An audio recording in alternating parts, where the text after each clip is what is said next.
Hello everyone, welcome to my YouTube channel, The Chem Tutor. Here in this channel, I will be uploading videos on organic chemistry, inorganic chemistry, physical chemistry and general chemistry. So I would like to invite you all to subscribe my YouTube channel and to hit the bell icon to get hold of the videos as soon as it is uploaded.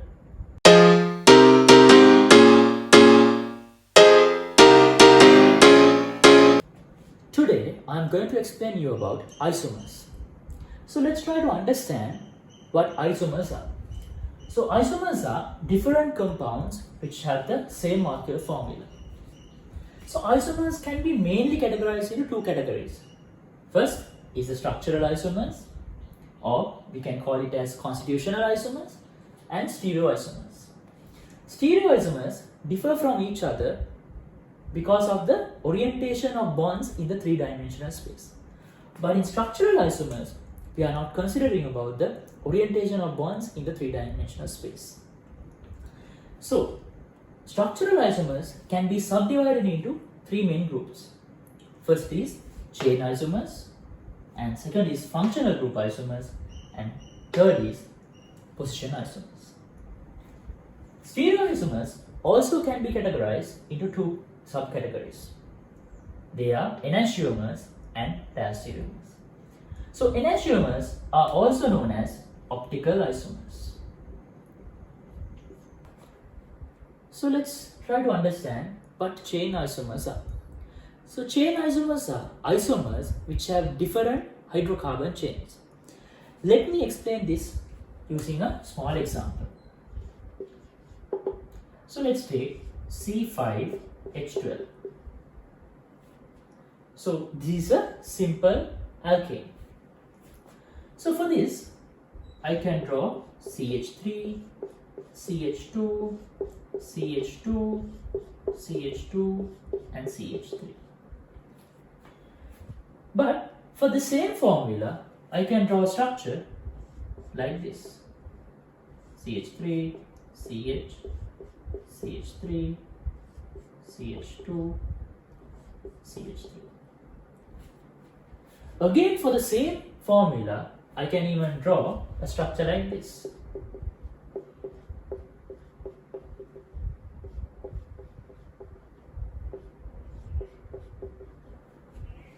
So here you can see, if I name this as A, this as B and this as C, you can clearly see the number of atoms in each structure are the same. Here we can see 1, 2, 3, 4, 5 carbon atoms and 3, 5, 7, 9, 12 hydrogen atoms. So if you count in every structure, we can see the same number of carbon and hydrogen atoms. So A, B and C are chain isomers of each other. So let's move on to the next category, position isomers. So position isomers are having the same functional group, but they have substituents in different positions. Let me take some examples. So let's consider this CH3, CH2, CH2, CH2, OH. So you can clearly see this is an alcohol. But we can draw a positional isomer by changing the position of the OH group.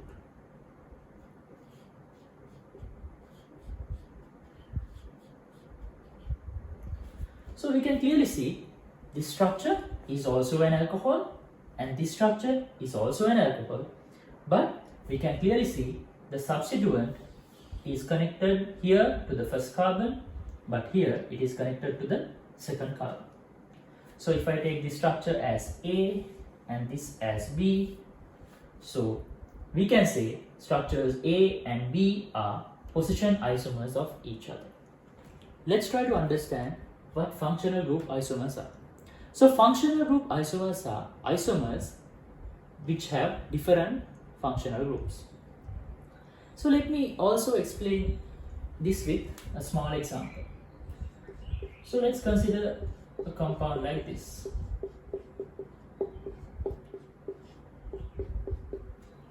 So you can understand this is an aldehyde. But if I draw a compound like this,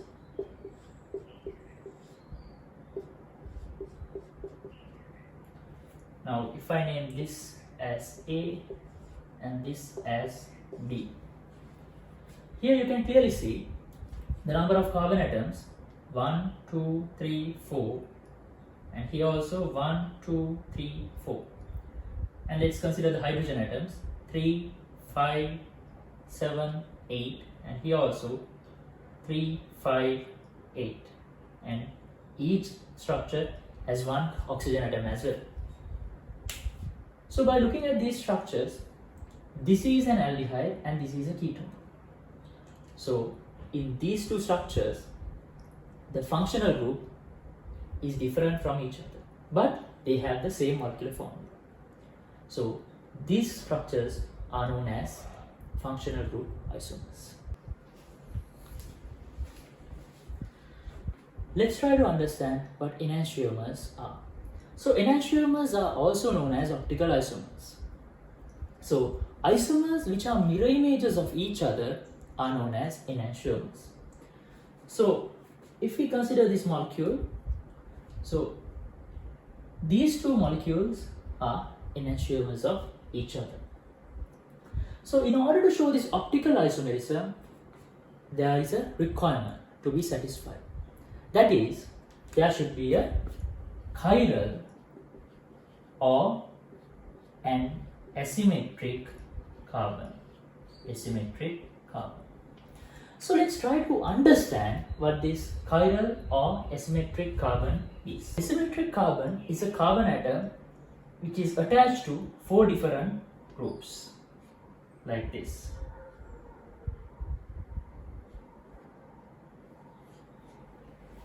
So if a carbon atom is attached to 4 different groups, that carbon is known as a chiral carbon or an asymmetric carbon.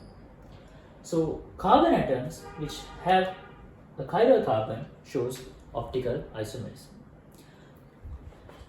Let's move on to the last category, which is diastereomers. So diastereomers are stereoisomers that are not mirror images of each other. So diastereomers can be further divided into some subcategories, but for the A-level syllabus, we are mainly focusing on geometrical isomers. So this geometrical isomers is a type of diastereomer. So let's try to understand the requirement that should be fulfilled in order to show geometrical isomerism. So in order to show the geometrical isomerism, that compound should have a double bond. The next requirement is each carbon atom in this double bond should be attached to 2 different functional groups. So then I can draw another structure like this by changing one of the functional groups. Now you can clearly see, if I write this structure as A and this structure as B, you can clearly see I can't superimpose structure A on structure B. So therefore, these two are diastereomers of each other. So let me explain you about a special type of geometrical isomer, which is known as cis-trans isomerism. So in order to show this cis-trans isomerism, there is an additional requirement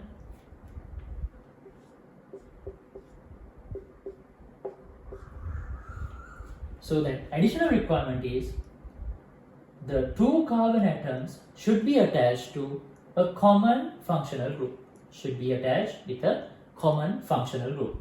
Let's take an example like this. A,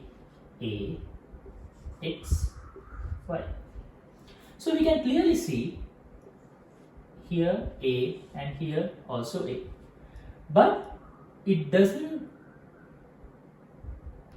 break the first requirement, that is, this carbon atom should be attached with two different functional groups. Still, this carbon atom is also attached to two different functional groups. But if I draw a structure like this,